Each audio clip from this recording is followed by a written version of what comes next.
Hello students, today we will start the book work of our first lesson, A Tiny Seed, and in this lesson we have learned how trees are important for us, how trees are valuable for us. हमने ये पढ़ा कि किस तरह से पेड़ जो हैं वो हमारे लिए उपयोगी होते हैं, है ना। जहाँ पर पेड़ होते हैं वहाँ पर किस तरह से नदियाँ बहती हैं, बारिश आती है, तो वो सब चीज़ें हमने इस चैप्टर में पढ़ी। और अब हम करेंगे इसका book work. So look at these 3 words. इन 3 शब्दों को आपको देखना है। जो 3 वर्ड्स यहाँ पर दिए हुए हैं, स्मॉल, लिटिल और टाइनी। इन तीनों का मतलब लगभग एक जैसा ही होता है। हम एक ही रूप में इस्तेमाल करते हैं इन तीनों शब्दों को। फिर भी चलिए देखते हैं किस तरह से हमें कैसे और कौन सा वर्ड यूज़ करना है।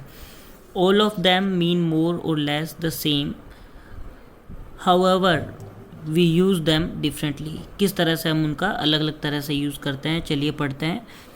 Small, we use small and not little. हम यूज़ करते हैं स्मॉल का, लिटिल का यूज़ नहीं करते हैं। When we talk about the height और साइज़ ऑफ समथिंग। जब भी हम किसी चीज़ के हाइट और किसी चीज़ के साइज़ के बारे में बात करते हैं तो हम वहाँ पर स्मॉल वर्ड का यूज़ करते हैं इंस्टेड ऑफ लिटिल। लिटिल का मतलब भी वही होता है, स्मॉल का मतलब भी वही होता है, टाइनी का मतलब भी वही होता है, लेकिन यूज़ करने के तरीके बदल जाते हैं। एग्जाम्पल देखते हैं। माई बेडरूम इज़ स्मॉल, कि मेरा बेडरूम छोटा है। This shirt is small for me, कि ये जो शर्ट है ये मेरे लिए छोटी है, स्मॉल है। ठीक है, तो ये हम यहाँ पर इस तरह से समझेंगे। और ये जो स्मॉल वर्ड आ रहा है, it is the opposite of big और लार्ज, कि जो बिग और जो लार्ज है ये दो अलग अलग वर्ड हैं। बिग अलग है, लार्ज अलग है। इन दोनों का ऑपोजिट आता है स्मॉल। चलिए आगे पढ़ते हैं। Little, the word little is sometimes used instead of young, कि जब भी हम यंग के बारे में बात करते हैं, आप लोगों ने कभी सुना होगा यंगर ब्रदर, यंगर सिस्टर, है ना। तो उस तरह से भी हम लोग लिटिल का यूज़ करते हैं। Is some time use instead of young, कि यंग की जगह पर भी हम कई बार जो है वो इस वर्ड का यूज़ करते हैं, लिटिल का। We also use little when talking about quantity or when we want to show our feelings about someone or something, कि हम इस लिटिल का यूज़ करते हैं जब हम बात करते हैं क्वांटिटी यानी कि मात्रा के बारे में। और व्हेन का मतलब होता है जब। वी वांट टू शो, जब हम शो करना चाहते हैं, दिखाना चाहते हैं। आवर फीलिंग्स यानी कि हमारी भावनाएं, हमारी फीलिंग्स। अबाउट समवन, किसी के बारे में, और समथिंग या किसी चीज़ के बारे में जब हम हमारी फीलिंग्स दिखाना चाहते हैं तो भी हम लिटिल वर्ड का यूज़ करते हैं। किस तरह से यूज़ करते हैं आइए समझते हैं। एग्जाम्पल दिया हुआ है, he is a little boy instead of young. He is a little boy, कि वो एक लिटिल बॉय है इंस्टीड ऑफ यंग। यंग यानी कि युवा, उसकी जगह पर वो, वहाँ पर हमने वर्ड यूज़ किया लिटिल बॉय। ठीक है, यंग की जगह हमने यहाँ पर लिटिल का यूज़ किया है। The poor little thing, the poor little thing expressing feelings. When we are showing our feelings for something or someone, that time we use little like this. You poor little thing, यहाँ पर भी हम इस तरह से little का use करेंगे। Add little sugar to my milk, describing amount और क्वांटिटी। जब हम डिस्क्राइब करते हैं अमाउंट का या फिर क्वांटिटी, मात्रा को जब हम डिस्क्राइब करते हैं तो वहाँ पर भी हम लोग लिटिल का यूज़ करते हैं। आगे इसके जो रूल हैं वो बहुत ज़्यादा हैं, हम स्टेप बाय स्टेप इसके बारे में पढ़ेंगे।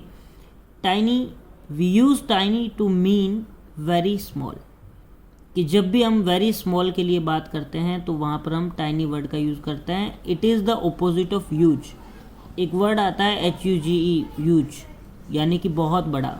और वहीं पर जब हमें बोलना हो कि बहुत छोटा, तो हम वर्ड का यूज़ करेंगे टाइनी, यानी कि बहुत छोटा। नेक्स्ट एग्जाम्पल है इसी में, the dog has a tiny tell, कि डॉग की एक छोटी सी पूंछ होती है, उसके लिए यहाँ पर वर्ड यूज़ हुआ है dog has a tiny tell.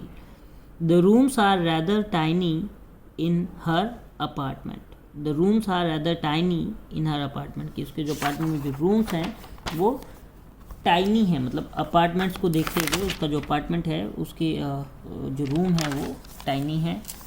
इसी तरह से आगे समझेंगे।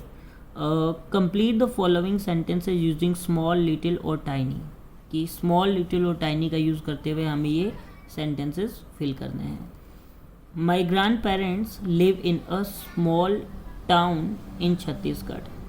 अब मैंने बताया था कि जब हम यंग की बात करते हैं तो यंग के लिए हम लोग लिटिल यूज़ करते हैं, है ना। तो इसी तरह से जो स्मॉल वर्ड है वो यूज़ हो जाता है साइज़ और हाइट के लिए। तो हम यहाँ छत्तीसगढ़ के एक टाउन की बात कर रहे हैं जो कि छोटा टाउन है, तो उसके साइज़ की बात कर रहे हैं, इसलिए हमने यूज़ किया small. My aunt has a little baby she has tiny fingers, कि मेरी आंट जो है, मेरी जो आंटी हैं उनके एक छोटा बच्चा है, लिटिल बेबी है। शी हैज़ टाइनी फिंगर्स, कि उसकी जो उंगलियां हैं वो छोटी छोटी हैं, मतलब टाइनी फिंगर्स हैं। It is so nice to see that you have small plants all over your house. It is so nice to see, कि देखने में बहुत अच्छा लगता है, नाइस टू सी, है ना। दैट यू हैव, कि तुम्हारे पास है, स्मॉल प्लांट्स यानी कि छोटे पौधे, ऑल ओवर योर हाउस, कि तुम्हारा जो घर है उसके चारों ओर तुम्हारे पास में छोटे छोटे जो पौधे हैं वो देखने में बहुत सुंदर लगते हैं। I was a little lucky when I was not punished for being late to school. I was a little lucky, कि मैं थोड़ा सा लकी था, किस्मत अच्छी थी मेरी। When I was not punished, जब मुझे पनिश नहीं किया गया, मुझे पनिशमेंट नहीं मिली, for being late to school, school में लेट होने के लिए। तो यहाँ पर लिटिल लकी हम लोग यूज़ करेंगे, स्मॉल लकी नहीं कर सकते, टाइनी लकी नहीं कर सकते, इसलिए हम यहाँ पर यूज़ करेंगे little lucky. We have a small garden in front of our house, कि हमारे घर के सामने एक छोटा सा गार्डन है, एक छोटा गार्डन है हमारे पास हमारे घर के सामने। तो यहाँ पर लिटिल गार्डन नहीं कह सकते, टाइनी गार्डन हम नहीं कह सकते, क्योंकि हम हाइट और साइज़ की जब बात करते हैं तो हमें स्मॉल यूज़ करना है, जैसे कि हमने यहाँ पर अभी पढ़ा था। We use small and not little when we talk about the height और साइज़, कि जब हम हाइट और साइज़ के बारे में बात करते हैं तो हम इसका यूज़ करते हैं, स्मॉल का। So similarly complete each sentence with the opposite of the word underlined, कि हमें ये सेंटेंसेस कंप्लीट करने हैं और इनके जो ऑपोजिट्स जो दिए हुए हैं, हमें ये अंडरलाइन दिए हुए हैं, इनके ऑपोजिट हमें फिल करने हैं। तो चलो बच्चों भरते हैं, फिल करते हैं। It was cold outside, outside मतलब बाहर की तरफ, कोल्ड का मतलब होता है ठंड। It was cold outside but it was pleasant inside the house, कि घर के बाहर तो ठंड है लेकिन घर के अंदर अच्छा है, मौसम कह लीजिए, घर के अंदर का जो माहौल है, जो टेम्परेचर है, उसके लिए बात कर सकते हैं pleasant inside the house. Temperature के लिए इसलिए बात कर रहा हूँ क्योंकि हमने यहाँ पर कोल्ड यूज़ किया, कोल्ड और हॉट दो तरह के टेम्परेचर होते हैं, है ना। इसी तरह से आगे पढ़ते हैं। The sun was warm but it was cool under the trees.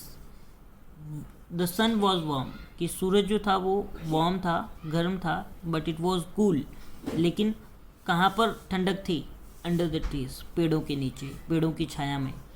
The road along, यहाँ पर मैं बता दूँ आपको, वार्म जो वर्ड यूज़ हुआ है उसके लिए हम लोग यहाँ पे यूज़ कर रहे हैं कूल, ठीक है। इसी तरह से the road along the park was narrow, narrow का मतलब होता है संकरा या संकरी सड़क से आप कह सकते हैं, कि जो रोड थी उसकी चौड़ाई कम थी, वहाँ पर हम नैरो वर्ड को यूज़ करते हैं।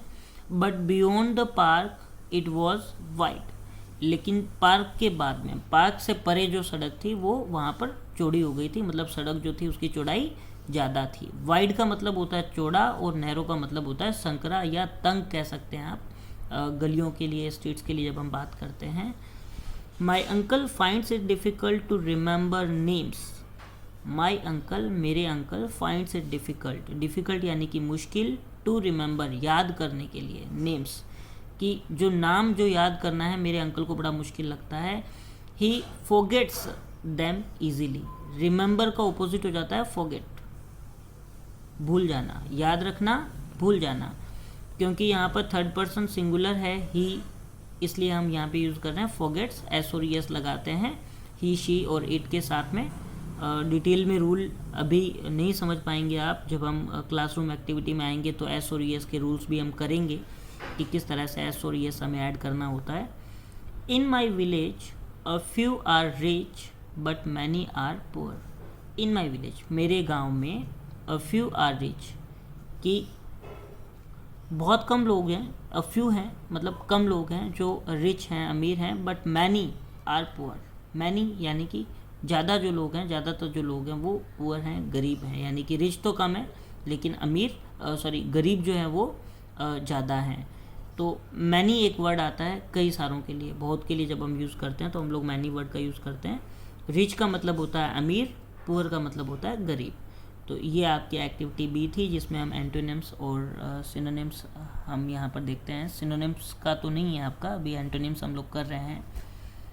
Coming to the next part, learn grammar.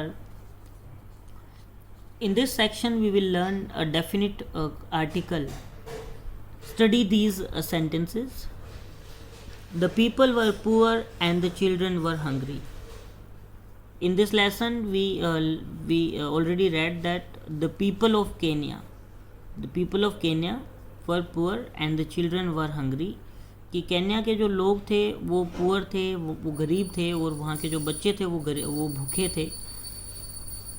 She told the women how to plant trees from seeds.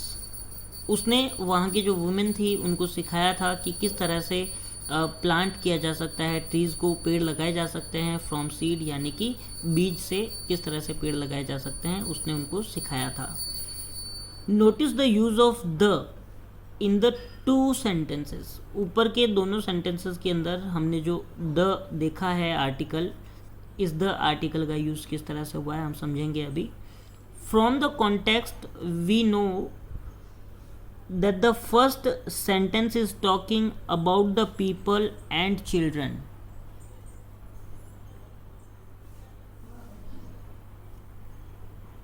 From the context we know that the first sentence is talking about the people and children of Kenya। कि जो पहला जो sentence है ये वाला, इस sentence में बात चल रही है केन्या के पीपल की और केन्या के जो चिल्ड्रन हैं उनकी बात चल रही है, ठीक है। Similarly we know from the context that the women of Kenya are being taught about in the second sentence.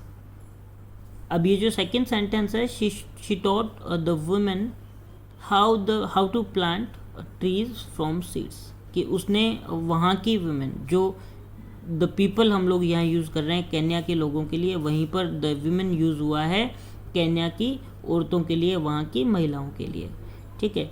तो इस तरह से द आर्टिकल को यूज़ किया जाता है किसी नोन नाउन को शो करने के लिए।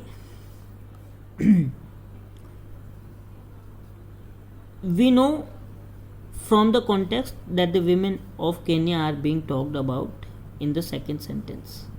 कि पहले हम जहाँ पर केन्या के लोगों की और केन्या के बच्चों की बात कर रहे थे, वहाँ पर ही हम केन्या की औरतों की इस सेंटेंस में बात कर रहे हैं। चलिए आगे पढ़ते हैं। We use the definite article the before a noun when it is clear from the context which noun we are talking about। कि हम लोग डेफिनेट आर्टिकल, जो कि द एक डेफिनेट आर्टिकल है, हम द का यूज़ करते हैं ऐसी नाउन के पहले जिन नाउन्स के बारे में हम पहले से जानते हैं कि हम किस नाउन के बारे में बात कर रहे हैं, जिनके बारे में हम निश्चित होते हैं, हम डेफिनेट होते हैं, उन नाउन्स के लिए हम लोग यूज़ करते हैं the. Now study this sentence. In a village on the slopes of mount Kenya in east Africa a little girl worked in the fields with her mother. In a village on the slopes of mount Kenya in east Africa a little girl. यहाँ पर जो ए आ रहा है और यहाँ पर जो ए आ रहा है, क्योंकि हमें ये नहीं पता कि कौन सा विलेज हमें नहीं पता है कि कौन सा वाला विलेज है और कौन सा वाली लड़की है, उसके बारे में भी हमें यहाँ पर नहीं पता है। इसके लिए हम लोग यहाँ पर ए यूज़ कर रहे हैं, a little girl worked in the field with her mother. चलिए आगे पढ़ते हैं इसी को।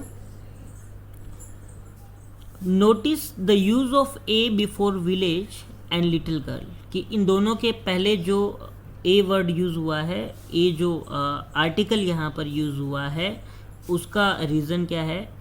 क्योंकि it is not clear from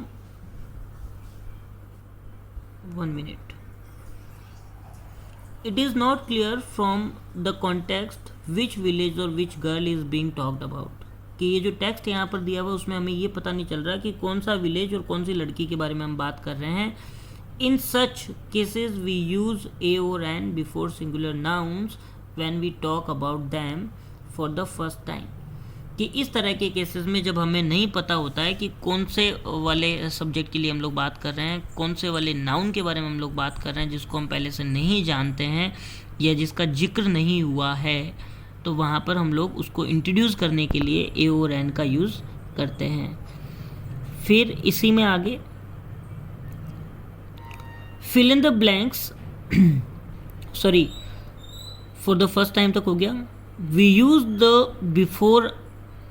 the article की बात कर रहे हैं. We use the before the same nouns when we talk about them again, कि ये जो द आर्टिकल है इसका हम यूज़ करते हैं उसी नाउन के साथ में जब हम दोबारा उन नाउन्स के बारे में बात करते हैं, उन नाउन्स की बात कर रहे होते हैं, तब हम द आर्टिकल का यूज़ करते हैं. चलिए पढ़ते हैं, समझते हैं किस तरह से यूज़ करना है.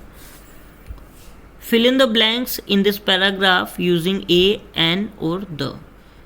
तो यहाँ पर मैं आपको एक चीज़ बता दूँ, एन के लिए एक छोटा सा रूल है कि एन को हमें जब ए, ई, आई, ओ और यू, ये 5 अलग अलग वोवेल्स हैं हमारे इंग्लिश के अंदर, इन 5 वोवेल्स का साउंड अगर प्रोड्यूस हो रहा हो तो हमें एन को यूज़ करना है. ए, ई, आई, ओ, यू, तो इनके साउंड के साथ में हमें यूज़ करना है. सीखते हैं, चलिए कैसे यूज़ करना है. One day a mother crab and her little crab were walking along the beach, कि एक दिन एक मदर क्रैब और एक जो उसका जो लिटिल क्रैब जो था वो वॉक कर रहे थे अलोंग द बीच के ऊपर वो वॉक कर रहे थे. The sun was shining bright, जितने भी जो सोलर बॉडीज़ हैं हमारे, जितने भी जो प्लैनेट्स हैं उनके लिए हम लोग द आर्टिकल का यूज़ करते हैं क्योंकि वो पहले से ही डेफिनिट होते हैं. सन एक ही है पूरे वर्ल्ड में, है ना, तो जो डेफिनिट है उनके साथ में तो हम लोग द यूज़ करते ही करते हैं.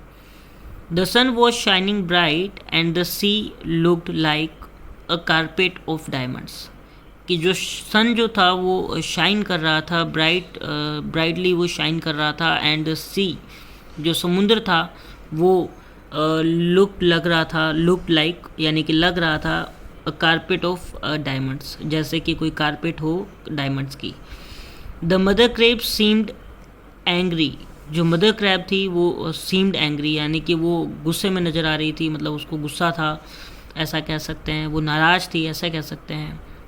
She kept scolding the little one, और वो जो छोटा वाला जो क्रैब था वो उसको स्कोल्ड कर रही थी, स्कोल्ड किए जा रही थी यानी कि उसको डांट रही थी, फटकार रही थी. स्कोल्ड करना मतलब झिड़कना, डांटना वगैरह उस तरह से कह सकते हैं. Every creature in the world, यहाँ पर द फील करेंगे क्योंकि वर्ल्ड भी हमारा यूनिक है, वर्ल्ड के साथ में हम लोग द यूज़ करते हैं. Every creature in the world walks forward, कि इस संसार में जितने भी जो क्रिएचर्स हैं वो वॉक करते हैं फॉरवर्ड यानी कि आगे की तरफ वॉक करते हैं, चलते हैं. Why are you walking backwards, तुम क्यों पीछे की तरफ चल रहे हो. शी सैड, उसने कहा. द यंग क्रैब रिप्लाइड, अब क्योंकि हमने उस यंग क्रैब को एक बार पहले जस्टिफाई कर दिया है, उसका जिक्र कर लिया है हमने, इसलिए यहाँ पर द के साथ में हमने यूज़ किया है क्योंकि अब हम जानते हैं कि किस यंग क्रैब की बात हम यहाँ पर कर रहे हैं. द यंग क्रैब रिप्लाइड, उसने रिप्लाई दिया, उत्तर दिया उसने. व्हाट यू से इज़ ट्रू, आप जो कह रहे हैं वो सही है, जो कह रही हैं वो सही है. मदर, मम्मी, वो अपनी मदर से बात करता है. But remember you set an example for me, an example. अब देखिए यहाँ पर एन यूज़ किया मैंने, ये जो एन यूज़ किया है इसका रीज़न ये है कि सबसे पहला रीज़न तो एग्ज़ाम्पल, फर्स्ट लेटर एक वोवेल है, जो मैंने यहाँ पर आपको पहले जो 5 वोवेल्स बताए हैं उनमें से एग्जाम्पल आ रहा है। और सेकेंडली जो सबसे अहम जो रूल आता है वो ये है कि एग्जाम्पल में ए की साउंड आ रही है, ए, और जब भी हमें ए की साउंड मिल रही हो तो हम एन यूज़ करेंगे, क्योंकि साउंड जो प्रोड्यूस हो रही है वो एक वोवल साउंड है, इसलिए हमने यूज़ किया an example for me. I am just following your example, कि मैं तो सिर्फ आपका जो एग्जाम्पल था उसी को फॉलो कर रहा था। So for today this will be enough, आज के लिए हम इतना ही काफ़ी है, और कल फिर एक नए वीडियो के साथ में आएंगे जिसमें आगे के जो पार्ट्स ऑफ ग्रामर हैं वो हम आगे के वहाँ पर सीखेंगे। Thank you, have a nice day.